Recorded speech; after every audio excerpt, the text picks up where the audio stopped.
नमस्कार दोस्तों, मैं मनोज मुसाफिर साहू नेशनल आवाज़ यूट्यूब चैनल पर आप सभी का स्वागत करता हूं। देश में लोकसभा का चुनाव चल रहा है, वह लोकसभा जिसके द्वारा आपका जीवन कैसा होगा, 5 साल में आपके बच्चों का भविष्य कैसा होगा, कैसी नौकरी लगेगी, किस प्रकार से आपका जीवन यापन चलेगा, सब कुछ इस चुनाव पे निर्भर करता है। लेकिन जब अपने लोग कहते हैं कि हमें चुनाव से क्या लेना देना, तो समझना पड़ता है कि इन व्यक्ति को वोट की ताकत और संविधान की ताकत का अंदाजा नहीं मालूम। हर समाज के बारे में बात हो रही है, प्रत्येक पार्टियां मंचों से अपने अपने समाज के पक्ष की बातें कर रही हैं और अपने अपने समाज को संसद भवन में पहुंचाने के लिए भागीदारी की बात कर रही हैं। लेकिन मेरे समाज के लोग क्या करते हैं? होली मिलन समारोह मनाएंगे। मेरे समाज के लोग क्या करेंगे? बड़े जहाँ पे सवर्ण बिरादरी के पार्टी के कैंडिडेट होंगे, विशेष रूप से भारतीय जनता पार्टी के, अन्य भी पार्टियों के होंगे, उनके पीछे पीछे जी हुजूरी करेंगे। ऐसे लोगों को माला पहनाएंगे जो व्यक्ति इनको जानता और पहचानता तक नहीं है। ऐसे नेताओं के साथ सेल्फी लेने का अपना सौभाग्य मानेंगे। जैसे लगता है कि इनका 7 जन्मों का जो सोमवार का व्रत रख रहे थे, उस सोमवार का व्रत रखने के बाद इनकी मनोकामना पूरी हो गई है सेल्फी लेने के बाद। उस प्रकार से उसे तमाम माध्यम से उसको पोस्ट करेंगे। बड़े नेताओं के साथ सेल्फी लेकर आप क्या कर लोगे? किसी अपने गरीब भाई का, अपने गरीब बंधु का भला कर पाओगे? चौकी थाने शासन प्रशासन से उसकी मदद कर पाओगे? नहीं। हाँ, इतना जरूर कर सकते हो कि उस फोटो के दम पे थोड़ा बहुत भौकाल बना सकते हो और भौकाल बना के थोड़ी बहुत दलाली कमा सकते हो, पैसा कमा सकते हो, थोड़ा बहुत मान सकता हूँ। लेकिन क्या तुम्हारा लक्ष्य सिर्फ पैसा कमाना है? क्या हम उस जाति से हैं कि जो दलाली के नाम पे पैसा कमाएंगे? हम तो उस जाति से हैं जहाँ पे अपने कर्म को प्रधानता दी गई है। हम सब्जी का ठेला लगा लेंगे, हम परचून की दुकान कर लेंगे, हम राशन बेच लेंगे, लेकिन हम दलाली नहीं खाना पसंद करते हैं अपने मेहनत के दम पे। बल्कि हमारा पैसा, हमारी दुकान का पैसा लोग लेकर भाग जाते हैं, मार ले जाते हैं, लेकिन फिर भी हम हंस के उसको भुला देते हैं और फिर से अपनी दुकान को संवारते सजाते हैं और अपने परिवार का ही नहीं बल्कि गांव गिराव का भी गुजर बसर करने की क्षमता रखते हैं। लेकिन जब राजनीतिक पार्टियों में हिस्सेदारी की बात आती है तो हिस्सेदारी के नाम पे भूल जाते हैं और भूलने के बाद प्रत्येक पार्टी द्वारा जो तुम्हारे लोकसभा और विधानसभा में जो सवर्ण कैंडिडेट लड़ा है, वो जानता पहचानता तक नहीं है, उसको आप तरफदारी करेंगे, उसके नाम पे होर्डिंग लगाएंगे, आप पैसा खर्च करेंगे, आप उसको बुला के अपने प्रतिष्ठान पे जलपान कराएंगे और जलपान करा के उसको बड़ा नेता बनाएंगे। आप अपने मार्केट में दिखाएंगे कि वो सबसे बड़ा नेता है, नेता आप बनाएंगे, उसको पैसा आप सपोर्ट करेंगे, खिलाए पिलाएंगे आप, टेंट का पैसा आप देंगे, माइक्रोफोन का पैसा, साउंड वाले का पैसा आप देंगे, माला फूल का पैसा आप देंगे, फ्लेक्स बोर्ड होर्डिंग वाले का पैसा आप देंगे, अखबार में प्रचार आप करवाएंगे। लेकिन बदले में आपको क्या मिला?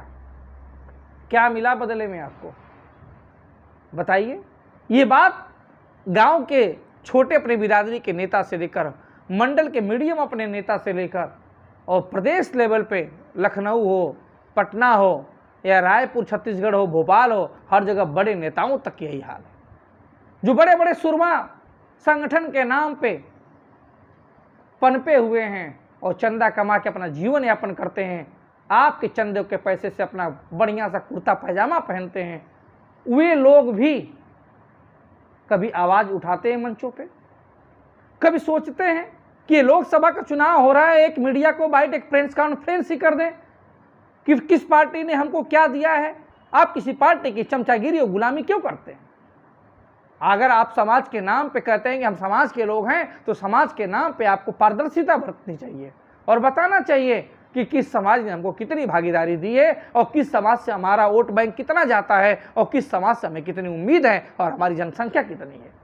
आप बंद कमरे में बात करेंगे कि हमारी जनसंख्या इतनी है और हमारे लोगों को हिस्सा अधिकार नहीं मिल रहा है, और खुले मंचों से आप तारीफ करेंगे, तो ये दोहरापन करते हैं। तो इससे हमारा समाज बहुत पीछे चला जाता है। सोचना विचारना आपका प्रश्न है। आपको सोचना पड़ेगा, जानना पड़ेगा कि आपके साथ हो क्या रहा है। और नहीं सोचेंगे, मैं सभी लोगों से सवाल करता हूँ, नौकरी पेशे वालों से पूछता हूँ, दुकान वालों से पूछता हूँ, किस नाम पे आप मोदी जी को वोट देंगे? मैं तमाम व्हाट्सएप ग्रुप से एग्जिट कर गया, बाहर कर गया। घिन आती है उन लोगों की सोच और मानसिकता पे मुझे। अपने ही समाज के हैं, लेकिन घिन आती है। घिन इस बात की आती है कि वैचारिक रूप से भ्रष्ट हो चुके हैं ये लोग, वैचारिक रूप से सोचने की तर्क शक्ति दूसरे के यहाँ गिरवी रख दिए हैं ये लोग। अपना समाज ऐसा नहीं था। अपना समाज तो वैचारिक रूप से बहुत ही तर्क संगत और बहुत बुद्धिमान है, लेकिन राजनीतिक हिस्सेदारी की जब बात आती है तो किसी पार्टी के गिरवी रख देते हैं अपने समाज की तर्क बुद्धि को। अपने समाज के लोगों की बुद्धिमत्ता कहाँ चली जाती है। नौकरी पेशा हो, शिक्षित हो, रोजगार हो, गरीब आदमी हो, लेबर मजदूरी कर रहा हो, वो भी सब लोग एक लाइन में जय जय जय जयकार लगाते हैं। नहीं सोचते कि वो हिस्सा दे रहा है कि नहीं दे रहा है।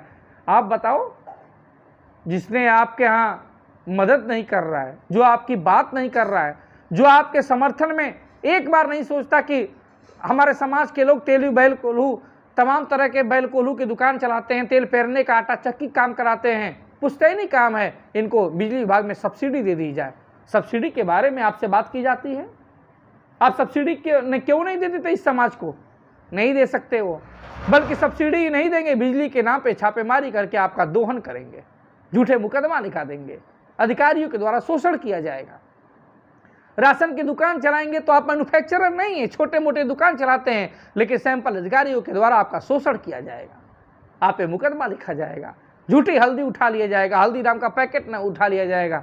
अरे भाई जाओ ना मैन्युफैक्चरर के पास, इस दुकान वाले के पास आके इसको गुमराह करते हो, इसका शोषण करते हो। इस शोषण के खिलाफ जब आवाज़ उठाने की बारी चुनाव में आती है तो आप सो जाते हैं, आपके नेता लोग सो जाते हैं। कैसे काम चलेगा बताइए?